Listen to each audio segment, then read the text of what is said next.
became disheartened. Willing to do everything right in my pursuit of a remarkable life, I was still in an unwinnable boxing match against math itself.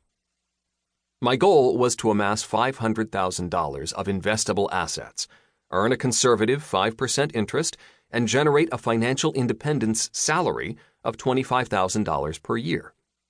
However, with a salary of $34,000 a year, living economically, and saving $8,000 a year, how long would it take to get to $500,000? The answer? Not acceptable. Financial independence was not going to happen at a young age unless I started buying stocks on margin, borrowed money, or won the lottery. I didn't have the guts to go all in on the stock market, and playing the lottery always felt like an extra tax on people who are bad at math. Working harder in my job was not the answer. So in the end, I had one choice: side hustle it up, or toss my dream of stepping away from a traditional job at an untraditional age out with the trash. Although frustrated, I was also determined and open-minded. I just didn't know what to do. That's when, by fortune, fate, or divine intervention, I stumbled upon the right who. I met some business owners in their late 20s and early 30s who had built side hustles to the tune of several million in revenue and had stepped away from their corporate jobs. I was both dubious and captivated.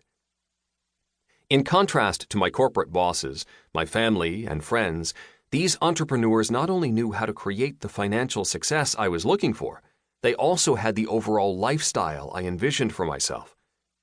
By gaining their mentorship, the trajectory of my life shifted. Instead of focusing on what I needed to do with little guidance or mindset, I could dial in on the who, which over time taught me the how. Most important, I had real live examples. The dream was real. Through this association, and in a frenzied haze of working long hours in my job and moonlighting with my initial side hustles in the evening, I met and fell deeply in love with Carrie Bohlig.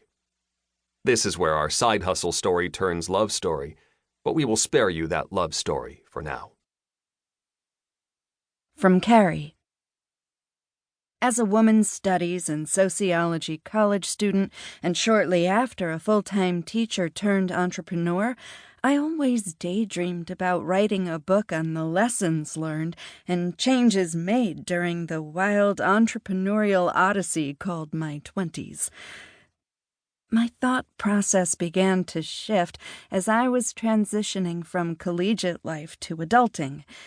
My dad wined and dined me, meaning he fed me pizza, and emphasized the importance of having more than one way to make money.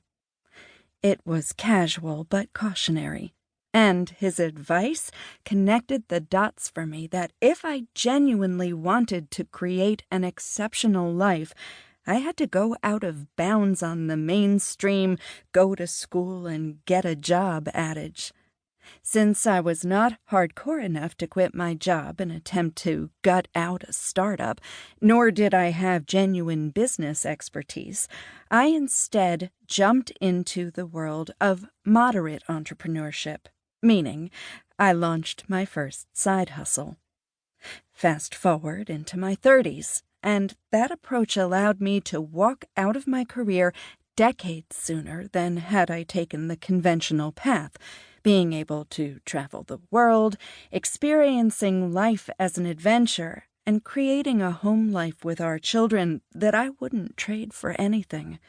And most important, it's given me the opportunity to invest into others in a way I had always hoped for, as my goal was never just to make a bunch of money, but to create significance.